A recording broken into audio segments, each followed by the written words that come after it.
नमस्कार। Electronics third year EL 304 microwave and optical fibre engineering. इस विषय का हम मेज़रमेंट यूनिट कवर कर रहे हैं। पिछले लेक्चर में हमने पावर मेज़रमेंट के मेथड किए थे। आज हम फ्रीक्वेंसी मेज़रमेंट कवर करेंगे। माइक्रोवेव सिग्नल की फ्रीक्वेंसी को नापने के लिए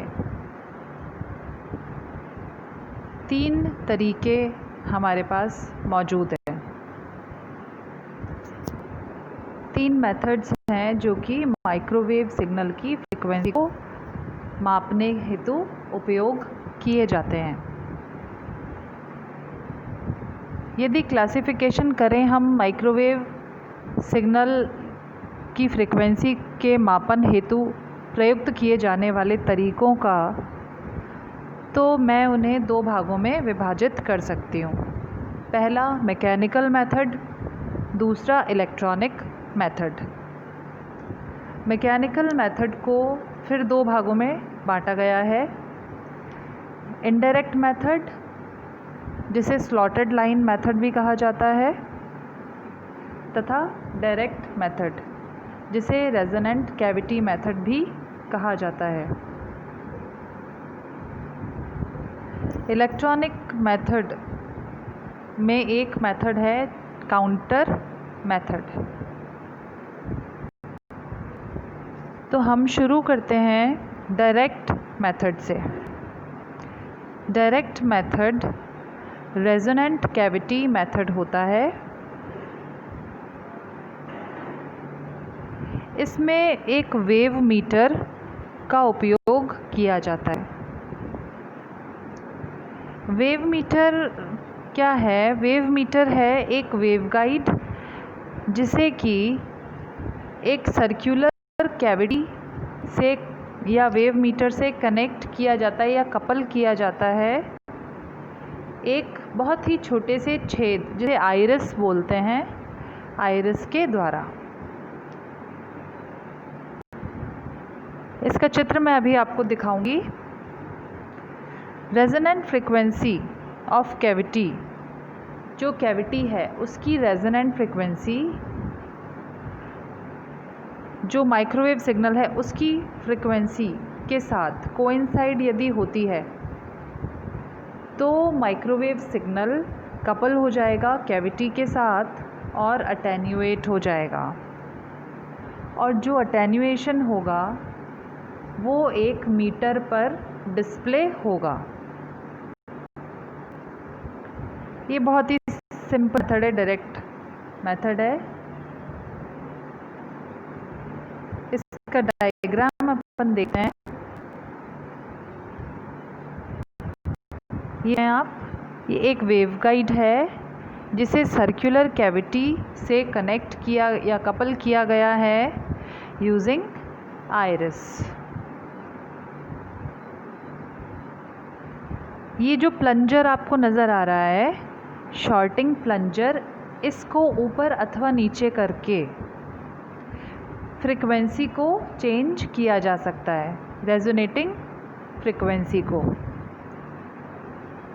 ठीक है, तो इसे एडजस्ट करके हम ये देख सकते हैं कि कहाँ पर इनपुट माइक्रोवेव सिग्नल की फ्रीक्वेंसी और कैविटी की रेजोनेटिंग फ्रीक्वेंसी मैच कर रही है, जहाँ की कपलिंग हो रही है। उस पर इस प्लंजर को एडजस्ट कर दिया हमने एक रीडिंग के लिए, है ना। मतलब क्योंकि दूसरा यदि माइक्रोवेव सिग्नल आता है तो ज़रूरी नहीं है कि उसकी फ्रीक्वेंसी भी उतनी हो जितनी पहले वाले की थी, तो हमें प्लंजर फिर से एडजस्ट करने की आवश्यकता हो सकती है। तो ये सिंपल डायरेक्ट का डायग्राम है। इसके बाद है डायरेक्ट मेथड, जिसे स्लॉटेड लाइन मेथड भी कहा जाता है।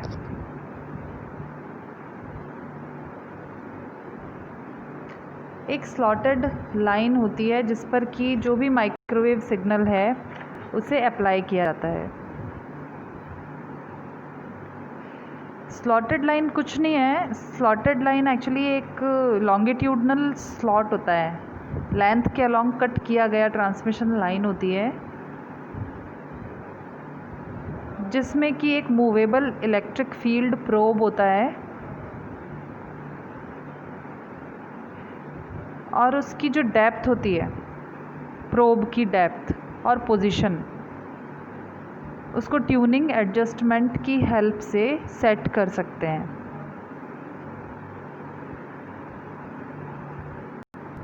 बस ये स्लॉटेड लाइन होता है। स्लॉटेड लाइन मेथड में स्टैंडिंग वेव्स जनरेट होती हैं। इनडायरेक्ट मेथड है ये। इसमें माइक्रोवेव सिग्नल जो अप्लाई किया जाना है is applied to a slotted line carriage with shorted end। Slotted line है, उसको उस पे अप्लाई करते हैं उस माइक्रोवेव सिग्नल को, उस स्लॉटेड लाइन का एंड शॉर्ट कर दिया है। स्टैंडिंग वेव्स जनरेट होंगी वेवगाइड के अंदर, यानी स्लॉटेड लाइन भी एक वेवगाइड की तरह ही काम करेगा। उसके अंदर स्टैंडिंग वेव्स जनरेट होंगी। दो एडजेसेंट मैक्सिमा अथवा दो एडजेसेंट यानी बिल्कुल पास पास वाले मिनिमा के बीच का जो डिस्टेंस है वो लैम्डा जी बाय 2 होता है, गाइड वेवलेंथ बाय 2। इससे हम निकाल सकते हैं लैम्डा जी। स्लाइड पर आप देख सकते हैं D इज़ इक्वल टू, आपको सिंबल नज़र नहीं आ रहा होगा, ये एक्चुअली मेरे फ़ोन में रीड नहीं हो पा रहा है, इसलिए PPT पर दिखाई नहीं दे रहा है। ये एक्चुअली जहाँ जहाँ पर ये क्रॉस जैसा बना हुआ है या कुछ नज़र नहीं आ रहा है, तो ये जो अनडिफाइंड सिंबल जैसा दिख रहा है ये लैम्डा है। आप इसे लैम्डा कंसीडर करें प्लीज़। तो ये लैम्डा जी बाई 2 तो इससे हमें मिलेगा lambda g is equal to d. फिर lambda not is equal to lambda g lambda c upon lambda g का स्क्वायर प्लस लैम्डा सी का स्क्वायर, इसका स्क्वायर रूट। और फिर हम, ये है कट ऑफ वेवलेंथ, और कट ऑफ वेवलेंथ और फ्रिक्वेंसी में बहुत ही अच्छा संबंध ये है कि F is equal to c by lambda not. इससे हम इजीली फ्रिक्वेंसी निकाल सकते हैं। F है frequency of microwave signal, C है वेलोसिटी ऑफ लाइट जो कि फिक्स है, D हम कैलकुलेट कर लेंगे, distance between two adjacent minima और maxima read on slotted line scale. Slotted line scale पर पढ़ा गया रीडिंग है वो। इसका डायग्राम मैं आपको दिखा दूँ स्लॉटेड लाइन मेथड का। ये इसका डायग्राम है, डायग्राम आप देख लें। और आपसे अनुरोध ये है मेरा कि इस जैसे मेज़रमेंट से संबंधित कोई भी प्रश्न यदि परीक्षा में आता है तो आप उस प्रश्न में ब्लॉक डायग्राम उत्तर में यदि है तो उसे अवश्य बनाकर आएँ और उसके प्रत्येक ब्लॉक को अच्छे से एक्सप्लेन करें। बस इतने में ही उस मेज़रमेंट की वर्किंग या मेज़रमेंट प्रोसेस पूरा हो जाता है।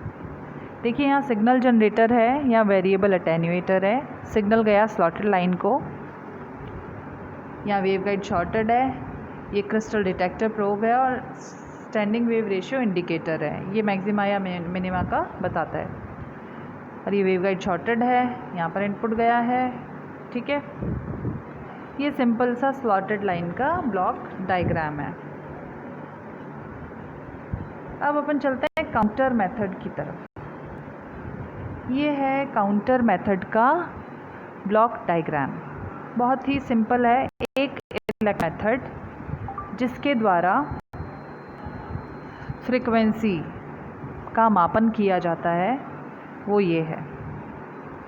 इसमें अननोन माइक्रोवेव सिग्नल fx को मिक्सर के इनपुट पर दिया जाता है और यहाँ लोकल ऑसिलेटर से हमें ज्ञात फ्रिक्वेंसी का सिग्नल मिल रहा है, वो भी मिक्सर में हम देते हैं। उसके हार्मोनिक्स हैं n और f1 है उसकी फ्रिक्वेंसी। मिक्सर का आउटपुट होगा fx माइनस nf1, जिसे इंटरमीडिएट फ्रिक्वेंसी एम्पलीफायर के इनपुट पर दिया जा रहा है। IF एम्पलीफायर का गेन कंट्रोल किया जा रहा है काउंटर सर्किटरी द्वारा। आपको जो भी IF सिग्नल प्राप्त होगा, ठीक है, IF सिग्नल जो भी आपको प्राप्त होगा, IF F1, ठीक है, तो इससे हम निकाल सकते हैं fx, unknown frequency. fx is IF plus nf1। इसमें से IF और F1 दोनों हमें पता है, हार्मोनिक कौन सा है ये हमें पता है, सिंपली fx हमें कैलकुलेट करना है। इस प्रकार हम फ्रिक्वेंसी मेज़र करते हैं माइक्रोवेव सिग्नल की। धन्यवाद।